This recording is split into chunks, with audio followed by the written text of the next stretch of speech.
Bismillahirrahmanirrahim. Mohon izin memperkenalkan diri.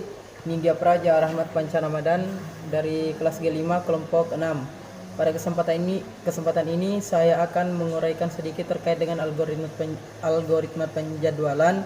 Pada hal ini adalah dynamic partition pada bagian force feed.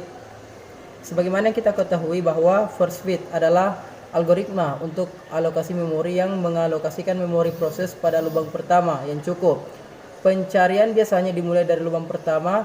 Pencarian ini akan berhenti ketika menemukan lubang pertama yang cukup. Seperti contoh bahwa dalam alokasi memori tersebut terdapat beberapa bagian.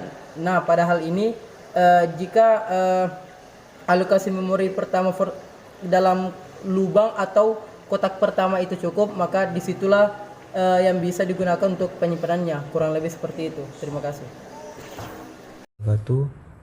Izin Ibu dosen, di sini saya akan memperkenalkan diri. Nama Surya Gilangananda. Di sini saya akan menjelaskan tentang manajemen memori. Seperti yang kita ketahui, lihat dari gambar ini adalah memori. Setelah melihat gambar tadi, timbullah pertanyaan, apa yang dimaksud dengan memori? Memori merupakan tempat menampung data dan instruksi program, di mana memori sebagai pusat kegiatan pada suatu komputer, karena setiap proses yang dijalankan harus melalui memori terlebih dahulu. Adapun manajemen memori berkaitan dengan aktivitas pengelolaan penggunaan memori pada saat komputer aktif dan sedang menjalankan proses-proses. Adapun konsep dasarnya ada 4, yaitu register, yang kedua chat memory, yang ketiga main memory, yang terakhir secondary memory. Adapun register merupakan sebuah tempat penampungan sementara untuk data-data yang akan diolah oleh prosesor. Contoh dari memory register yang pertama adalah IR atau instruction register untuk menampung kode instruksi yang akan dieksekusi. Yang kedua AX, BX, CX, dan DX lainnya untuk menampung data dan informasi. Kapasitas dari memori register ini sangat terbatas, karena agar ukuran prosesor tetap kecil itulah diperlukannya memori utama. Yang kedua, memori utama dapat diakses secara random dan volatil, namun kecepatan transfer data dari memori utama ke prosesor sangat lambat jika dibandingkan dengan eksekusi prosesor. Yang ketiga, memori chat. Pada dasarnya, chat memori adalah jenis memori komputer berukuran kecil yang menyediakan akses data instan berkecepatan tinggi ke prosesor. Chat memory menyimpan program, aplikasi, dan data komputer yang sering digunakan. Inilah yang membuat pengambilan data melalui cache menjadi lebih mudah dan efisien. Memori sekunder umumnya berupa disk. Memori sekunder mengacu pada semua perangkat penyimpanan eksternal yang mampu menyimpan volume data yang tinggi seperti hard drive, floppy disk, magnetic tape, USB flash drive, CD, DVD, dan lain-lain. Dan kecepatan transfer lebih lama daripada memori utama. Sekian dari saya, terima kasih. Wabillahi taufiq wal hidayah. Assalamualaikum warahmatullahi wabarakatuh. Mohon izin Ibu dosen, saya Nindya Praja Reksi FT Sinaga dari kelas G5, nomor absen 22, ingin menjelaskan mengenai penjadwalan memori single contiguous allocation. Penjadwalan memori. Mari kita ketahui terlebih dahulu apa itu penjadwalan.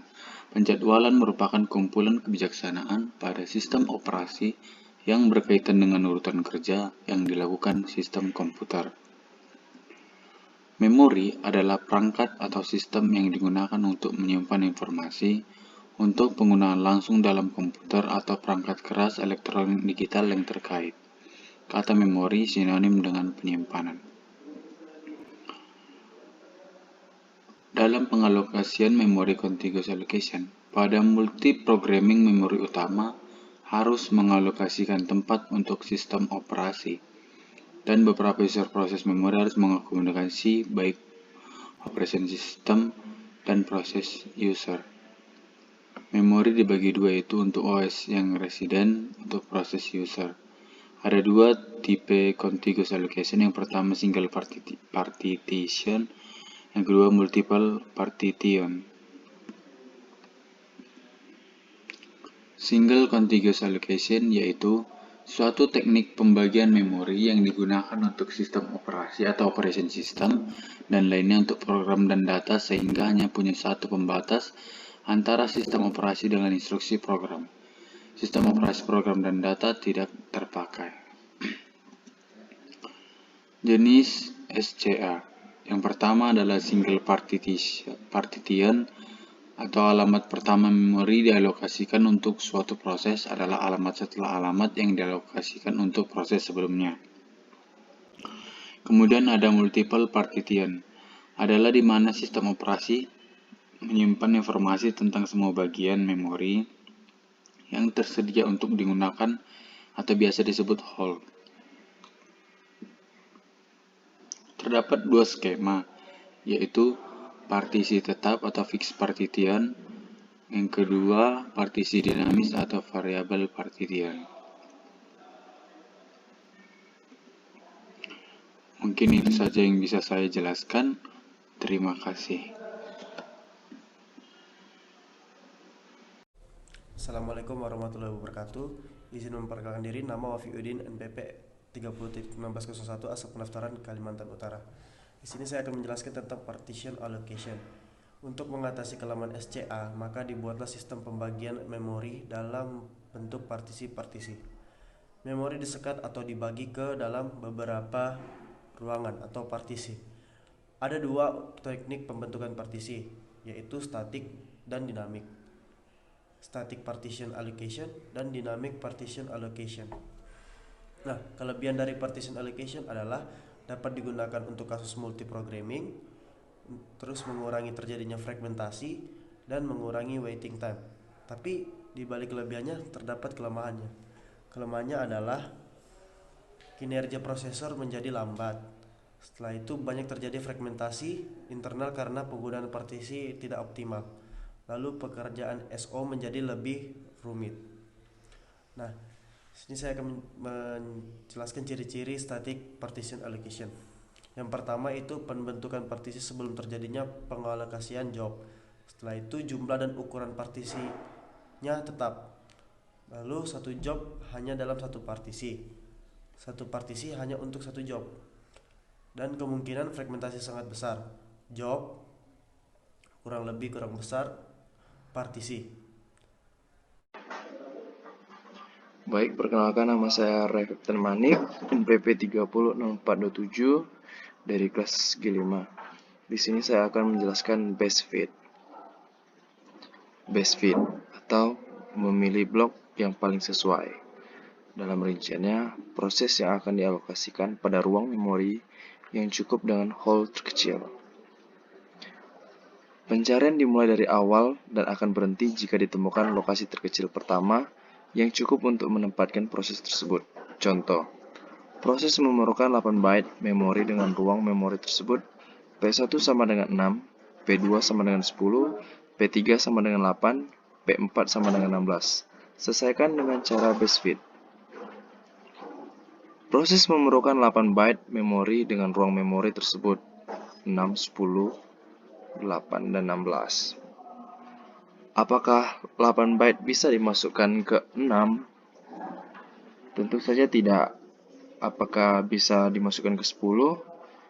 Tentu saja bisa, bersisa 2. Terus kemudian apakah bisa dimasukkan ke 8? Ya, bisa, sisanya 0. Itu namanya best fit.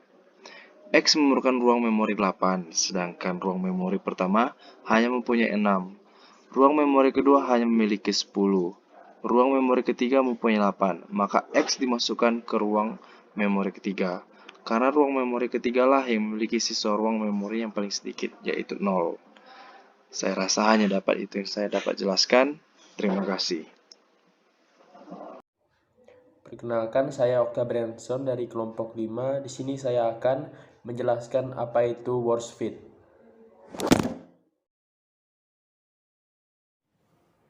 Worst fit adalah prinsip alokasi memori dengan algoritma greedy menggunakan pendekatan lubang cukup yang paling besar. Worst fit adalah algoritma untuk alokasi memori yang mengalokasikan memori proses pada lubang cukup yang mempunyai ukuran terbesar. Strategi ini akan menghasilkan lubang sisa yang besar. Diharapkan lubang sisa yang besar ini dapat digunakan untuk proses yang lain.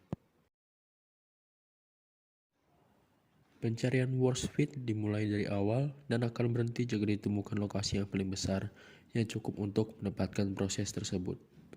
Contohnya, terdapat partisi kosong pada memori dengan urutan dan ukuran 4KB, 3KB, 2KB, dan 6KB. Bila datang data yang berukuran 3KB, maka akan menempati partisi ukuran 6KB. Sekian untuk penjelasan worst fit.